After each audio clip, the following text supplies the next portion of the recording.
Al finalizar nuestra segunda semana de estudio de este folleto Cómo estudiar la profecía bíblica, creo que hemos sido muy bendecidos porque hemos aprendido la importancia de dedicarle tiempo a un libro como el libro de Génesis, especialmente como clave para lo que vamos a estudiar. Y justamente nuestro pastor nos ha ayudado con algunos de los temas que venían en la lección y hoy vamos a hacer un repaso sobre estos elementos a fin de que puedan quedar ya fijados en nuestra mente, que es la intención, para que usted vaya a su Biblia, tome su Biblia con amor, con devoción y busque ahí esas menciones de la palabra de Dios, esas primeras menciones que ahora vamos a conectar con toda la historia bíblica y con las profecías. Vamos a orar pidiendo la dirección de nuestro Dios. Querido Padre, gracias te damos por tus misericordias y porque a medida que estudiamos tu palabra, siempre nos enriquecemos. Por favor, ayúdanos a descubrir esos maravillosos tesoros que tú tienes ahí para todo aquel que busca con un corazón dispuesto a ser guiado por tu Espíritu. Oramos en el nombre de Jesús. Amén. Amén. Pastor Dani Perla, debo decir que cuando estaba estudiando la lección, hubo varios momentos en los que sentí ese sentimiento eureka, se puede decir así, por una historia famosa que hay con un sabio griego, de decir, esto siempre ha estado aquí, pero esta conexión a veces uno no la ve, pero ahora la estamos viendo, como en el caso de la primera mención de la palabra amor, la primera mención de la palabra cordero. Pero justamente para hacer como un resumen de esas ideas, pastor, ¿por qué es importante prestarle atención? Hablaremos luego de un equilibrio con esto, pero prestarle atención a estas historias y a estas primeras menciones que luego se repiten en la historia y que son clave para el estudio de las profecías, porque nos encontramos, como ya lo vimos hacia el final de la semana, que en el libro de Apocalipsis vuelven a aparecer estos elementos. Bueno, creo que hay un descubrimiento y es algo muy importante. Queremos conocer las profecías bíblicas, queremos saber cuál es el significado del libro de Apocalipsis, solo que este libro nos narra el final, pero siempre hay un comienzo, y entonces el comienzo lo encontramos en el libro de Génesis. Hay una experiencia del pequeño grupo de pioneros, le llamamos nosotros, de nuestra iglesia adventista del séptimo día. Hay una historia de 1848, recién estaba comenzando todo, después de lo que había sucedido en 1844, Elena White, que ya en ella se había manifestado el don profético, estaban otros líderes de la iglesia, Jaime White, José Bates, y ellos estaban discutiendo los temas del Apocalipsis, de la profecía bíblica, y entonces de repente el Espíritu de Dios le dio una visión. Ella entró en visión y ahí vio todo.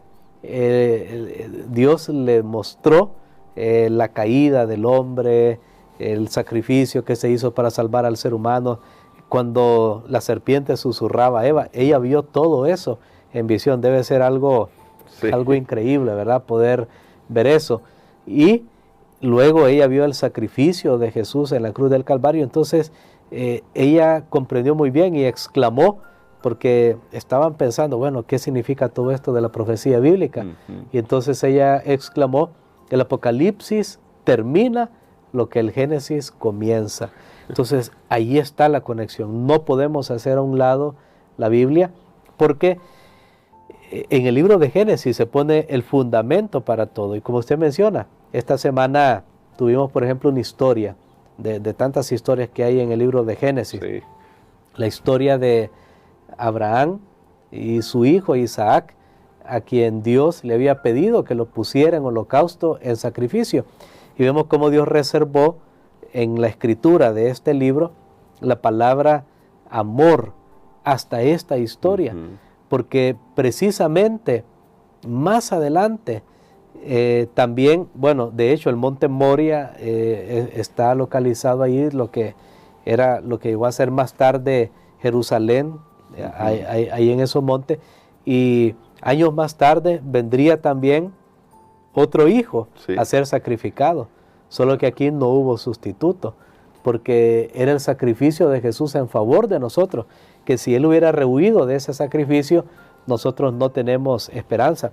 ¿Sabe que en este relato de Génesis capítulo 22 también encontramos la primera mención de la palabra adoración.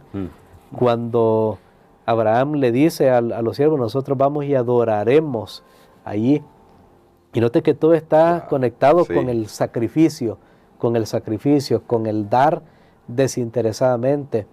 Dar también es adoración. Algunas personas no entienden esto y dicen, no, ¿y por qué tenemos que dar nuestras ofrendas, nuestros diezmos? Y no han logrado comprender qué es adoración.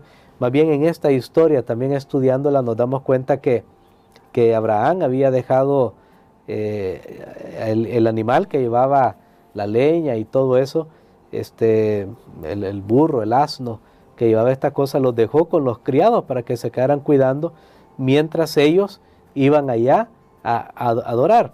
Y si a uno hace una aplicación homilética, uno dice, bueno, ¿con quién te quedas tú? ¿O vas a adorar o te quedas nada más con las cosas de este mundo?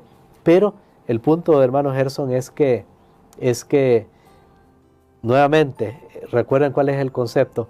En Apocalipsis solo se concluye, se termina lo que comenzó allá en el principio, en el libro de Génesis. Así que toda la Biblia, cuando lo vemos así como una unidad que va en una línea de tiempo hasta el final, ahí no tenemos nosotros que estar inventando esto, lo otro, y qué significa. Yo no digo que vamos a automáticamente a comprender el significado de todo, claro, pero sí vamos a ver que hay una manera histórica de poder ver los eventos, los personajes, y que nos ayuda para comprender más allá de lo que nosotros vemos en este mundo, cuál es nuestro propósito aquí en la tierra, por qué estamos en este mundo, por qué este mundo fue creado. Y ahí vemos entonces las características de un Dios de amor y de justicia que se manifiesta desde el principio en la creación de este mundo, porque Dios crea por amor, hasta el final cuando Él restaura, también Él restaura por amor. Entonces no podemos desconectar esos elementos del carácter de Dios que son tan centrales cuando nosotros nos aproximamos para estudiar estos temas de la palabra de Dios. Amén. Bueno, significa entonces que como cristianismo, ya hablándolo nosotros, aunque también debemos incluir el judaísmo en tanto que reconocen el Antiguo Testamento, nuestra fe está anclada en un desarrollo histórico, es decir, Dios interactuando con los seres humanos, contrario a muchas otras religiones que basan sus filosofías e ideologías en mitos y leyendas. Nosotros sabemos que todo ha sido anclado históricamente. Pero pastor, y aquí quería poner el otro punto para poner el equilibrio. Muchas veces, como esto es historia y a veces tenemos que repetirla y tal vez algunas veces repetimos los mismos temas, algunos pueden llegar a sentirse cansados y decir, bueno, pero es que ya estudiamos una vez el libro de Génesis, hasta un trimestre entero, vamos a volver esta semana a estudiar el libro de Génesis, aunque creo que vimos por qué era importante. Y no hay algo nuevo que descubrir. Me gustaría leer una cita, pastor, que aparece acá, que de verdad me llamó la atención y me hizo un llamado de atención también, porque en los Hechos de los Apóstoles escribe Elena de White lo siguiente: algunos de los obreros más jóvenes entre los cristianos del primer siglo, estamos hablando en ese contexto, se habían cansado de las verdades a menudo tan repetidas. En su deseo de algo novedoso y sorprendente, intentaron introducir nuevas fases de doctrina. Pastor, y ahí quiero llegar al punto. Si bien es cierto, usted lo dijo, no vamos a comprender cada detalle a la primera lectura, debemos dedicarle tiempo. ¿Cómo podemos cuidarnos de no querer encontrar ese algo novedoso, ese algo original, a costa de lo que ya enseña la Escritura? Hay principios que nosotros debemos utilizar cuando estudiamos las Escrituras, y el Nuevo Testamento arroja luz sobre esos principios, porque así como Pablo interpretó las Escrituras, así como Pedro lo hizo y nos dejaron su testimonio, entonces nosotros no podemos desviarnos de esos propósitos. Algunos creo que, como usted dice, se aburren de lo mismo y de lo mismo. ¿Sabe por qué? Porque nos basamos solo en el conocimiento y no en el relacionamiento. Porque este asunto no solo es de conocer, y lo hemos repetido, es de un relacionamiento con Jesús. Pero si el conocimiento es el objetivo final, entonces obviamente hay que traer nuevo conocimiento e incorporar. Un día yo estaba hablando con una persona y me comenzó a se ha metido ahí en algo místico, no sé, misterioso, y un tipo de religión misteriosa, y me comenzó a hablar de la numerología en la Biblia. Y yo sé que en la Biblia hay números que tienen un significado. Por ejemplo, no es casualidad que Moisés pasó 40 días con Dios, Jesús pasó 40 días en el desierto de la tentación, el pueblo de Israel vagó 40 años. Algo nos tiene que decir. Pues el número 7, pastor. El número 7 y el número 12 tribus de Israel, 12 apóstoles. Bueno, algo, pero entonces hay personas que van más allá, más allá. De hecho hay un texto que dice, no vayas más allá de lo que está escrito. No debemos ir más allá de lo que está escrito. Por eso la Biblia nos provee el fundamento, pero entonces las personas, algunos se cansan o quieren traer otra filosofía y hacer lo que se llama un sincretismo religioso y mezclar, unir de aquí y de allá con otros misterios. Pero ¿sabe cuál es el problema de todo esto? Que sacamos a Cristo del centro. Así es. Porque Él es la figura central en las Escrituras. Él es el personaje central. Entonces, si alguien está metido en esto, en lo otro, pero Cristo no es el centro, su salvación, su sacrificio expiatorio en la cruz del Calvario, si eso no es lo importante, salga de ahí, porque entonces no lo va a conducir a la salvación. Claro. Va a conducir a cualquier otro lado, menos a la salvación. ¿Y qué sirve llegar a cualquier otro lado si es limitado? Queremos la salvación, la vida eterna que Jesús nos ofrece. Así que creo que nosotros tenemos que salvaguardarnos de ese peligro de bueno, ¿y qué es lo nuevo? ¿Y qué es lo reciente? Sí, la Biblia provee el fundamento, pero hay para seguir estudiando. Hoy nos hemos maravillado con esta semana con historia y cómo se interpretaron. Luego uno las vuelve a ver y uno dice, bueno, aquí hay algo que no había visto antes. Sí. O incluso a mí me ha pasado tal vez algún mensaje que prediqué y lo vuelvo a escuchar posteriormente y yo digo, y yo dije eso y no estaba, y ¿de dónde saqué esa idea? Tal vez ni siquiera la tenía en mis apuntes, pero en ese momento Dios, el Espíritu Santo, ilumina y creo que el Espíritu Santo está dispuesto, sí nos va a ir revelando para poder ver la Biblia en un sentido más amplio y más grande, pero sin mover los fundamentos que ya han sido colocados. Amén. Y en esa dirección, pastor, me gustaría que podamos ayudarnos, bueno, nos ayudaría usted a nosotros para poder encontrar los elementos que nos permitan distinguir cuando una nueva enseñanza, una nueva luz, le llamamos, ¿no? En el lenguaje muy adventista también, esa nueva luz llega y poder distinguir si realmente es un aporte, porque la Biblia es un tesoro maravilloso, no podemos decir que lo que sabemos ahora ya es todo lo que sabemos, pero cuando es un aporte, cuando solamente tal vez es una moda pasajera, como usted dice, de meter alguna idea que anda por ahí, y cuando claramente es un error. ¿Cómo podemos nosotros estar alertas para distinguir esas dimensiones de eso que de repente alguien puede venir y decir, mira, yo descubrí esta nueva luz, nadie me la quiere aceptar, pero esta es la nueva luz que viene? Bueno, yo creo que la misma Biblia dice que nosotros estamos fundamentados en los apóstoles y los profetas, lo que está en el texto bíblico, y entonces todo lo que se construya debe ser sobre esa base que finalmente es la palabra de Dios, y creo que cuando hay una nueva luz, nunca quita lo que ya tenemos antes como fundamento. Amén. Y no pensemos, no consideremos que no es importante lo que uno piensa de una doctrina. ¿Qué diferencia hace? Mire, toda doctrina al final tiene un propósito específico. Por ejemplo, si yo pongo como doctrina que cuando una persona muere, su alma, su espíritu va para el cielo, eso me quita otro fundamento que yo tengo, por ejemplo, la bienaventurada esperanza que Jesús viene. ¿Para qué esperar que Jesús venga si yo ya estoy en el cielo? Claro. Es como algo me distorsiona, va quitando esa esperanza, ese anhelo. Si yo ya lo tengo, entonces ya no espero.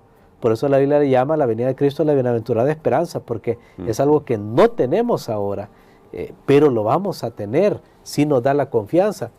Pero entonces, y ahí podemos poner un montón de cosas. por ejemplo, tristemente, desde probablemente la Edad Media se dio mucho más fuerte esta enseñanza, que la Iglesia Popular dijo que hay un infierno que arde eternamente. Sí. Y eso tuvo un impacto en cómo las personas miraban a Dios, su amor y su justicia. Sí. Bueno, porque un Dios que es justo va a tener millones de años en un suplicio eterno a una persona que solo pecó 20 años, para poner un ejemplo, si murió de 20 años o 30 o 50 que haya vivido. Sí. Entonces, parece que no hay correspondencia, ni aún los gobiernos en la tierra ponen penas o una sentencia sobre alguien que ha cometido un delito. Hay clasificación de delitos, claro, menores, mayores, faltas graves, leves, como sea. Pero todo eso sí es importante considerar a dónde me va a llevar. Si yo acepto esta enseñanza nueva, ¿a dónde me va a llevar? ¿Cuál es la finalidad? Y una manera, hermano Gerson, también es ver, y voy a darles esta clave, yo lo uso también como una guía, y es ver los frutos de la persona que está enseñando esto, cómo vive, cuál es cómo es su ambiente, cómo es su estilo de vida, porque si yo estoy enseñando algo, pues eso también tiene que hacer efecto en mí. Sí. Yo no puedo ir a promover algo que ni siquiera a mí me está haciendo efecto, porque no va a tener esa fuerza o ese poder. Veamos, siempre todo lleva una finalidad, todo lleva un fin. Cuando Satanás se presenta a Jesús, comienza hablándole que convierta las piedras en pan, no era el interés ni siquiera de ver un milagro ahí. No. Había una finalidad. La finalidad de él se destapó, por último, era que quería ser adorado. O sea, todo conduce y uno tiene que ir basándose en lo que ya tenemos escrito. Bueno, ¿a dónde me va a conducir esta enseñanza? ¿Cuál es el fruto de la vida de las personas que están dando esta enseñanza? ¿Cómo se relaciona con las demás enseñanzas de la palabra de Dios? Entonces, todo eso nos ayuda para poder distinguir y poder tener precaución a la hora de aceptar o incorporar en nuestro sistema de conocimiento una nueva enseñanza. Excelente. Así que tenemos ahí algunos principios, algunas ideas para que nosotros podamos incorporarlas, porque es importante a la hora de estudiar la Biblia que lo hagamos de manera inteligente, que eso fue un principio que se estudiaba la semana pasada, leer la Biblia inteligentemente. Nadie aquí le dice a uno, crea lo que yo te digo. No, estudie, analice.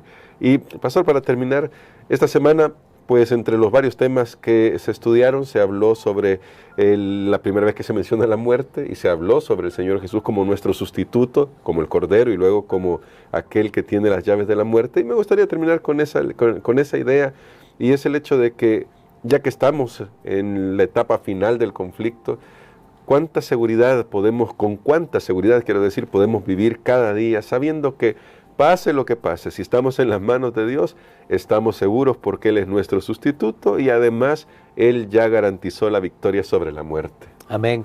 Bueno, creo que la gran esperanza, y creo que Jesús hizo muy claro en su ministerio, era que Él tiene sus amigos y a sus amigos se les va a dar vida. Amén. Que incluso Dios ve, y traigo un tema que ya lo había mencionado anteriormente en otras lecciones, y es que Dios ve a su pueblo resucitado.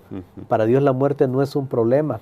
Amén. El libro de Apocalipsis incluso nos presenta a esos redimidos como la gran multitud que van a estar adorando al Señor. O sea, Dios ve esto como una realidad y sabemos que se va a cumplir, La muerte es dolorosa, es lastimosamente a causa de el pecado que entró en este mundo. Es poderosa porque no se escapa a nadie, no importa cuánto tenga, cuánto no tenga, cuánto sepa, cuánto no sepa, pero no es invencible.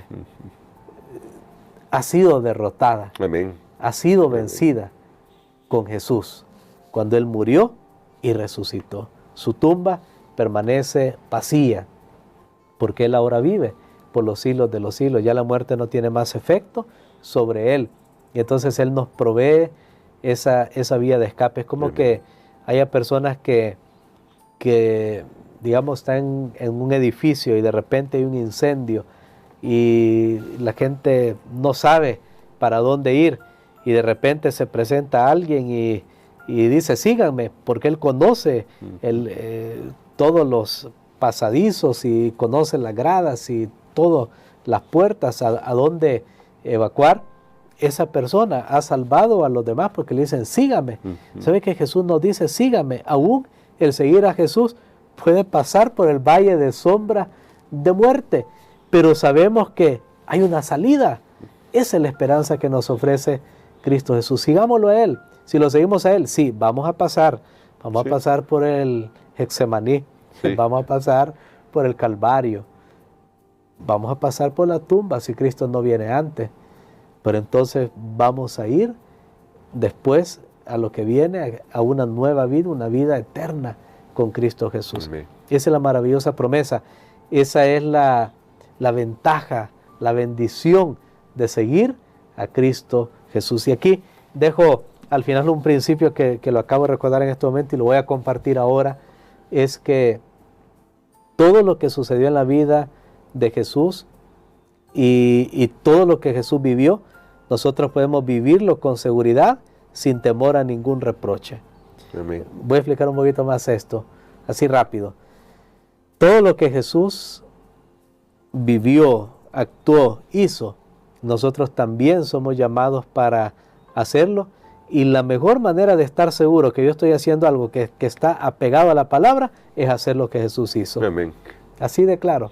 Por ejemplo, Jesús guardó el sábado. Él nunca, yo voy a llegar al cielo y me va a preguntar a mí, ¿y tú por qué guardaste el sábado? No era el sábado. No, porque yo le voy a decir, y tú lo guardaste. Sí. Tú me enseñaste, tú me diste ese ejemplo. Entonces, noten qué importante esto.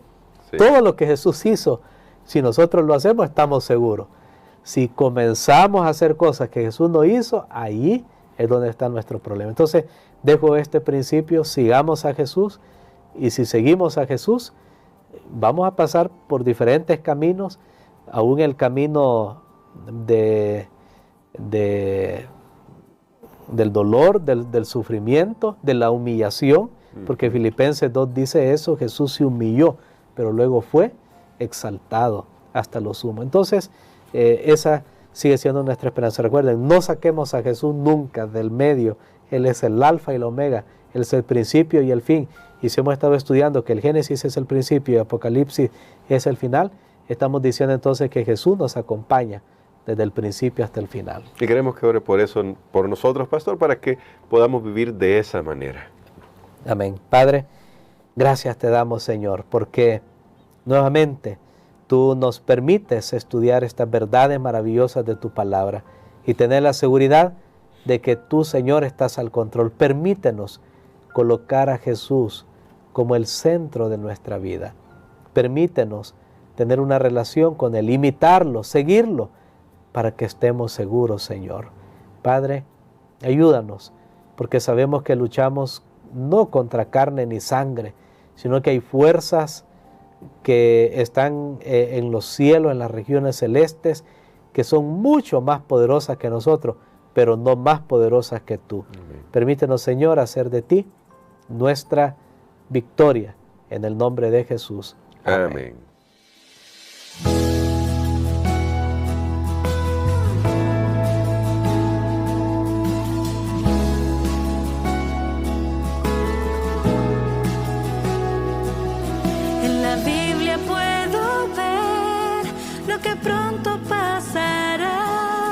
Jesús viene otra vez, nos viene a rescatar. Las profecías ya se cumplen, el fin se acerca ya. Al mundo anunciaremos que pronto volverá. Cristo viene otra vez, Jesús volverá. Las profecías se cumplen. Digámoslo ya, que todo el mundo conozca el poder de su cruz. Alumbremos al mundo.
profecías se cumplen, digámoslo ya, que todo el mundo conozca el poder de la cruz, alumbre